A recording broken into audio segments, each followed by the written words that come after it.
Welcome to today's show. I'm Rachel Kerr-Schneider, and I am so glad you joined me here today on Spirited Prosperity. Today it is my pleasure to introduce you to Dr. Joel Hoffman. He holds a PhD in theoretical linguistics. Okay, that's a new one for me. I got to tell you, this man is very, very smart. He's also engaging and delightful, and we are going to tackle a subject today that maybe you haven't thought a lot about, but it's about translation. He has written a book called And God Said, and it talks about how translations conceal the Bible's original meaning. So Joel, we're going to jump right into this because as I mentioned to you while we were preparing for the show, I have come from the place where I thought the more translations I read while I was studying or doing a Bible study or whatever, I put out like 5 different translations and go from one to the other. Okay, tell me what's wrong, because I was getting almost depressed as I was reading this. Well, hi Rachel. First of all, it's a treat to be here. Thank you very much for having me. I'm really happy this worked out. I guess I should start by skipping to the end. Someone told me once that an interview shouldn't be like a mystery novel. You shouldn't have to wait till the end to find out who done it. So don't be depressed. It's good news, not bad news. It's actually very exciting news. It's a great time to be studying the Bible because we know more now about what the original words meant than at any other time since the words were originally penned. So this is actually a very exciting time. The only thing is you do have to give up some of your older preconceptions. Okay, so those older preconceptions, what are some of them that, that maybe we're holding on to that we may not even be aware of? As somebody who is, I would call myself, I know the books of the Bible, I know most of the stories, the Old Testament, the New Testament. What are some of the preconceived ideas, or as you've done your research, what are some of the most common misconceptions that we have about a translation in the Bible right now? Well, I would have to say the biggest preconception, the biggest misconception, is that our translations are pretty much accurate. Our translations go back mostly to the King James Version translation, which I'm sure you've heard of. If you've ever heard of anything that begins thou shalt, or, for that matter, thou shalt not, that goes back to the King James Version, which was done 400 years ago. And they did a really good job for their time, but they actually didn't do a very good job by modern standards. So if you, for example, Pushkin in translation, or for that matter, Aristotle or Ovid or almost anything else, you can get a pretty good sense of what that means. But right now, if you read the Bible in translation, you're using outdated technology, as it were. You're getting a very, very poor translation because they're using technology that was the 400-year-old technology instead of modern approaches. So was that the impetus then to write the book? What was it that caused you to say, okay, I'm going to tackle this, and this is something that people need to be aware of or more aware of? Well, the impetus to write the book was twofold. I suppose the biggest one is that I think there's a lot of beauty in the Bible that doesn't come through in translation. I think if you read most translations, you get such a skewed picture of the Bible that you miss out on a lot of the beauty, to say nothing of the original accuracy. So if you're looking for the beauty that was there, or even just to find out what it was, you're not going to get it from the modern translations. And, I'll give you an example right off the bat, a pretty clear. Song of Solomon, also known as Song of Songs, is about romantic love. And because it's about romantic love, people often sing it at weddings and so forth. And there are a couple of really popular lines. One of them is, "You have ravished my heart, my sister, my bride." Well, here's the thing. In America, not only is my sister, my bride, not romantic, that's illegal. And so the scope of the problem is that we have turned, in this case, courtship into a felony. And that's how bad the translations are. And they're hiding the great beauty that lies behind the poetry of Song of Songs. So what are some of the things that we can do to remedy that? Because I hear you talk about technology, and now the Bible is an app, right? You can now download it on your phone, and I'm listening to you and I'm thinking, okay, is something better than nothing? Or I'll stop at that. Well, I should be clear when I talk about about talking about really is science and the approach. We have a pretty good sense now how to figure out what the ancient words meant, and they didn't have that 400 years ago. 400 years ago, when they did the King James Version translation, they didn't really know how to figure out what ancient words meant. I'll give you a sense of what the problem is. Normally, if you're trying to figure out what a language means, let's say you're studying French and you want to figure out what a French word means, and you're not sure you're right, you go to France, you ask somebody, and you see if you've got it right. Unfortunately, when it comes to the Bible, we can't do that because everybody who speaks Biblical Hebrew and Biblical Greek, the two main languages of the Bible, all of those speakers have, inconveniently died and are not around for us to ask them anymore. So the question is, how do we figure out what the ancient words meant when there's no one around to ask? And they had a certain approach 400 years ago, which really doesn't work. But we're still using translations based on that 400-year-old approach. So when I talk about technology, what I'm really talking about is a better way of figuring out the past. It's a better figuring out antiquity. And we take this for granted in most fields. If you're an archaeologist, for example, you know that we know more about, let's say, ancient Egypt now than they did 400 years ago. Even though 400 years ago they were closer to ancient Egypt, they weren't closer enough for them really to have any clear sense of what was going on. So we know more now about ancient Egypt than they did 400 years ago. In exactly the same way, we know more about the words of the Bible now than they did 400 years ago. And that's what I mean by technology. Okay, so thank you for clarifying that. So my next question is, why haven't we seen then a new translation? What we're seeing now, or what I find for myself when I go to buy a Bible, is Joyce Meyer has a Bible, or Charles Stanley has a Bible, and they all seem to use maybe along the same lines of the same translation. Then they just add their commentaries, right? You can now click on an app inside a page and open up and hear them talk to you about a passage or whatever, which is great. But if I'm hearing you correctly, we need to go back and update that whole King James needs to just be redone, it sounds like. That's exactly right, and I think you've put your finger on exactly the problem. Most people doing translations do it specifically in the pattern of the King James Version. Most people either mimic the King James Version, or there are some people who, sort of specifically separate themselves from the King James Version, saying, unlike the King James Version, here's what we do. But either way, they're basically basing their translation on the King James Version, and that's not really such a good idea. I understand why it happened. There are historical reasons, there are actually financial reasons, but it's not a very accurate translation. And if you like, I can give you some of the reasons that the translation is so wrong, what their methods were, and what the better methods are. I'd love to hear that. I'd love to hear it, Joel. Please, go on. Okay, so I'll start by saying, if by some chance anyone's taking notes as they watch this, they don't have to, because I do have this material available in the book And God Said, and believe me, my publisher would kill me if I didn't tell you that many, many times, but I'll try and do it only once. There are three flawed methods of figuring out what the ancient languages mean, and these are the methods that the King James Version translators used. So unfortunately, the methods they used were all flawed, and these are the three methods. The first one is etymology. That is to say, what words used to mean. Etymology is a lot of fun, for the sort of person who finds that sort of thing fun, at least.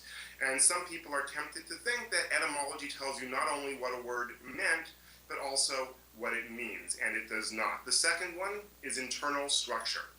People are tempted to look at the internal structure, especially of Hebrew, but also of Greek, and look at how the parts are put together to form a word, and they think that's going to tell you what the word means, and again, it does not.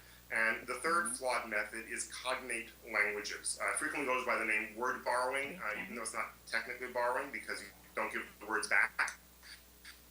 But when you have similar words in similar languages, people are tempted to think that that tells you something about the words in both languages, and it really doesn't. So a couple of examples in English will help illustrate what goes wrong. And we can use English because one of the most interesting discoveries of last century was that all languages are essentially the same. They differ in their details, they differ in their words, in their vocabulary, in their grammar, but all languages are fundamentally the same, and that means that we can look at modern languages to see what goes wrong with the methods of inquiry. from 400 years ago. We can apply those methods to modern languages and see what happens. So, for example, looking at etymology, it turns out that grammar and glamour both come from the same etymological source. Their etymology is the same. And I would ask you, thinking back to middle school, whether you found grammar to be particularly glamorous. And most people will say no, and that's because etymology does not tell you what a word means. That's how we see that etymology doesn't work. The second wrong way, as I say, is internal structure. And again, we can look at modern words. So in English, we have a word patent. Now, a patent by definition has to be non-obvious. You can't, in this country, patent something that's obvious. And lawyers call it a non-obvious art. They mean a non-obvious invention. But you can't patent, for example, crossing the street or waking up in the morning. You can only patent things that are non-obvious. Nonetheless, patently means obviously.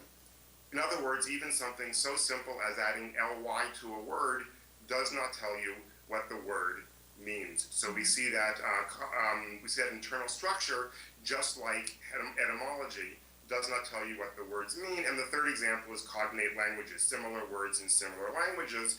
And here we can go back to when then President of France, François Mitterrand, came to this country and through an interpreter said that the French president demands that the American president come visit.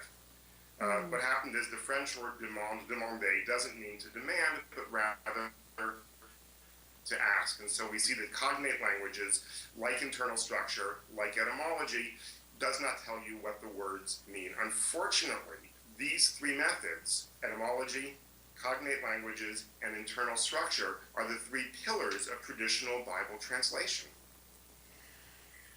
Okay, so Joel, that's a lot. I mean, that is a lot. Tell me, how did you get interested? Growing up, did you just? How do you get interested in something like this to the degree that you do? I mean, it's fascinating for me, but I'm just a layperson out here. I mean, how do you go about like digging in and doing this as life's work? Well, first of all, I love languages. I've always loved languages. I have done some things that are sort of really niche markets in linguistics. For example, I flew all the way to Norway to give a paper at a conference on adverbs. Most people don't do that. I don't imagine you've had a lot of guests who have flown to Norway to give a conference a paper at a conference on adverbs. But that's the sort of thing I do. I love language. And I knew early on that I wanted to study the Bible. But rather than just study Hebrew and just study Greek, I studied linguistics because Hebrew and Greek are languages. And this gave me a different perspective on how the languages work because I had a lot of other things to compare it to. So what I studied is how languages work in general, how languages are built, where words get their meaning from, how words come together, things like that. And then I was able to apply it to the Bible.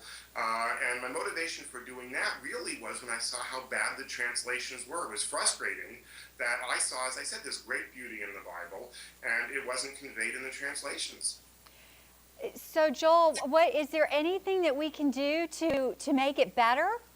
I mean, you know, going forward, we've got this younger generation coming on board now. They're going to know the Bible through their app or their iPad or whatever.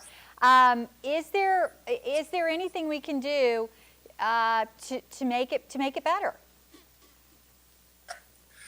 Well, I would say two things. First of all, I should add that there is a reliable way to figure out what the ancient words meant. So we're not just stuck with the three flawed ways from the King James Version, even though most modern translations use those three flawed ways even today. Mm-hmm. There is a method that actually is reliable, and that's context. If you look at how a word is used in context, that tells you what the word means. And again, we can look at some English examples. In English, we have a word sincerely. Now, in the context of a business letter, sincerely just means my name comes next. It doesn't imply any particular degree of sincerity. We get that information from context. We apply that method more broadly to the ancient languages of Hebrew and Greek, and we find out what the ancient words, and the phrases for that matter, actually did mean. So the good news is the information is out there. Unfortunately, there has not yet been a Bible published based on modern translation techniques. So people don't have access to a full Bible. I will say that there's a lot of online discussion about what the ancient words mean and what the text meant. In particular, a couple of blogs. One of them I moderate called God Didn't Say That, .com. And the other one is the Better Bibles blog. And my blog and the Better Bibles blog are both devoted to trying to find better ways to convey the ancient Hebrew and Greek of the Bible in modern English. And they're fascinating. I mean, this is just an area that I really hadn't given a lot of thought to, because I just thought, okay, translation, as long as you're reading it, it's a good thing, right? I have to ask you, because my husband passed away about a year or so ago, and he wasn't really, a lot of people shy away from reading the Bible just because it is written in this King James language, and it can be difficult, right? Even under the best of circumstances, it can be difficult to get through sometimes. So I found the Eugene Peterson, the Message translation for him, right?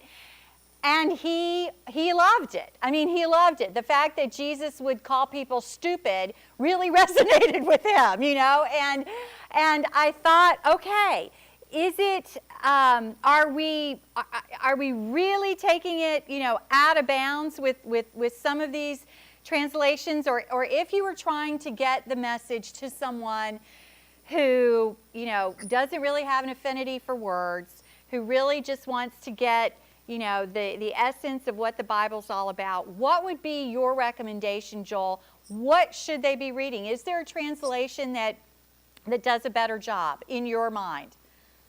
Having zero sense of politics, I'll answer the question. In my experience, the New Revised Standard Version is at least unsurpassed. The New Revised Standard Version, it goes by the abbreviation NRSV. Okay. And it's at least unsurpassed, which is to say it gets a lot wrong, but usually when that version gets it wrong, the other versions do as well. So if you're only going to read one version, that's the version I would recommend. I would unfortunately not recommend the Message for figuring out what the Bible means, and I'll tell you why. Certainly, it's the best written translation out there. It's certainly easy to read. It's written in sentences and paragraphs, and it's got punctuation, which not all the translations do. It makes sense. It's easy to understand. Unfortunately, it's sort of like a book based on the book. It bears as much relationship to the original Bible as most movies based on a book do to the original book. So the good news is that it's very easy to understand the message. The bad news is that what you're understanding isn't always the original intent of the Bible. Okay, well, it's interesting because I'm a guide in my son's confirmation class, and they have told us to stay away from the Message at this point in development for the kids and their research on verses and all that kind of stuff. So they've said kind of put that away for now. And it sounds like, as I listen to you, I'm reminded of my German professor in college who used to say, Rachel, the good news is, the bad news is you're not doing well in German. The good news is at least you're consistent. So, I mean, these translations sound like if they're going to be wrong, they're at least all consistent in what they're putting out there, if I'm following you. Well, I guess you could call that good news, that they're consistently wrong. I actually thought you were going in a different direction, because one of the things we do find is that the various translations are often consistent in their mistakes. So the King James Version, for example, at this point is consistent in sounding old-fashioned. Okay. Most people actually, when they think of the Bible, they think the Bible itself is old-fashioned because the King James Version English is old-fashioned. But in fact, the original language of the Bible, when it was written, was often modern. It was crisp. It was accessible. It was sometimes very funny. And the King James Version gives us the impression that it's antiquated and bizarre, which is generally not true. And at the other end of the spectrum, we have the Message, which gives us the impression that the whole thing is chatty. There's the Good News Bible, which gives us sort of the same whole neat and fluffy and chatty. And none of these are right, because the text of the Bible is actually quite varied. There are serious parts, there are funny parts, there are poetic parts, there are historical parts. There's all different kinds of things in the Bible, and the translations don't actually convey that. And that's really sad, because when you think of the stories in the Bible, and you think of the people, and you think of the events, there is a lot of personality involved in that. And I think, to your point, we do kind of miss out. We do kind of miss out on some of that. So is there Are there any indications that anyone is taking this on to maybe, is that something that's a next step for you, Joel, to go in and maybe start to refine or redefine some of the parts of the Bible, or a couple of books here and there maybe?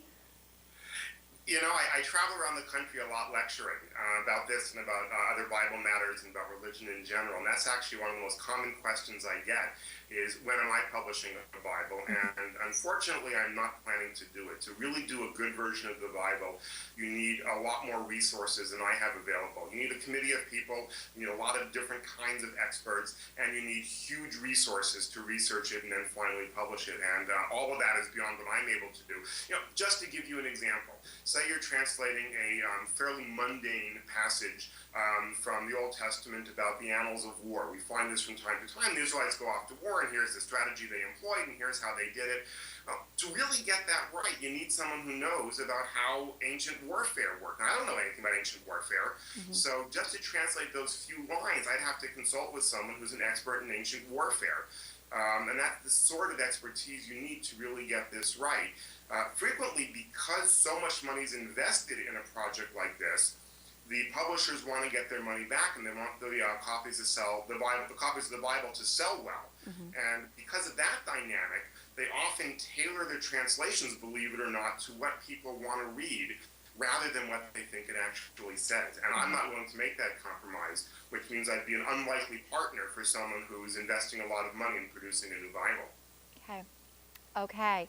So as you have traveled, because you've been all over the world, are there special communities or special places that where they kind of get the Bible more so than than other different groups of people? I mean, how would you rate us in the United States based on your travels all over? Do we get it? I mean, or on a scale of 1 to 10, where are we? Are there other places in the world that seem to get it a little better than we do?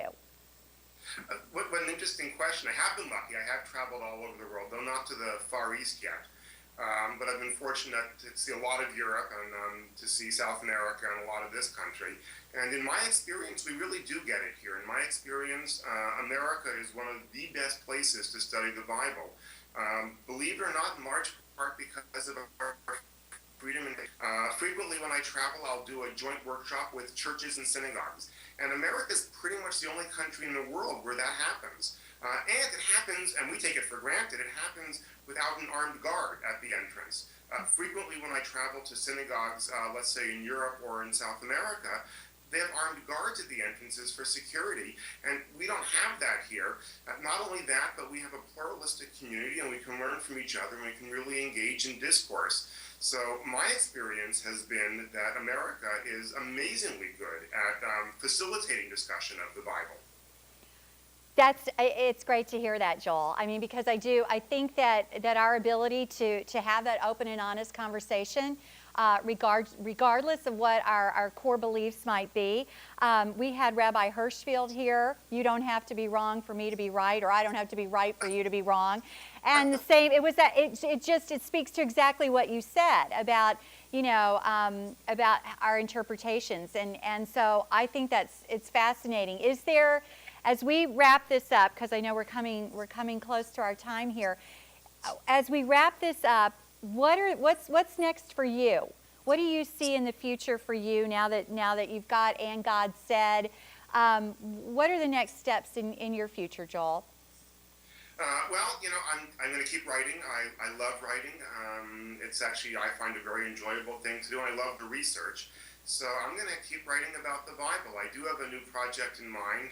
We haven't really announced it yet, so you'll forgive me. I'm not going to announce it here. But have me back and I'll be happy to talk about it.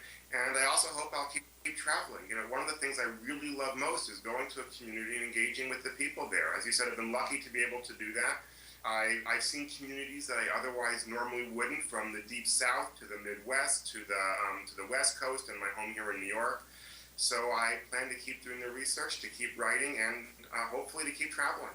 Wonderful. Will you let me know when you come to Minneapolis? I don't think I saw it on your schedule. I will let you know when I come to Minneapolis. I've actually been to the airport several times because it's Okay, I don't know that that really counts, Joel. I'm not sure that the airport really counts, but I do want to thank you so much for joining us today. This has just been so enlightening, and for someone like myself who, we know about translations, but your depth and breadth and intellect and knowledge is just amazing. And I just thank you for sharing it and opening up my mind and the minds of our viewers to what else is out there, and to know that, it's okay to question it. It's okay to say, oh yeah, I'm not really sure about that. I'm going to encourage everybody I know. This is going to be on my gift list because it's a wonderful read, and I'm not depressed anymore, Joel. Thank you for that. I appreciate it. Well, thank you, Rachel. It's been a real treat. Thank you, Joel. I look forward to visiting with you again soon. And I want to thank you, viewers, for joining us for this week's Spirited Prosperity, and I look forward to seeing you again soon.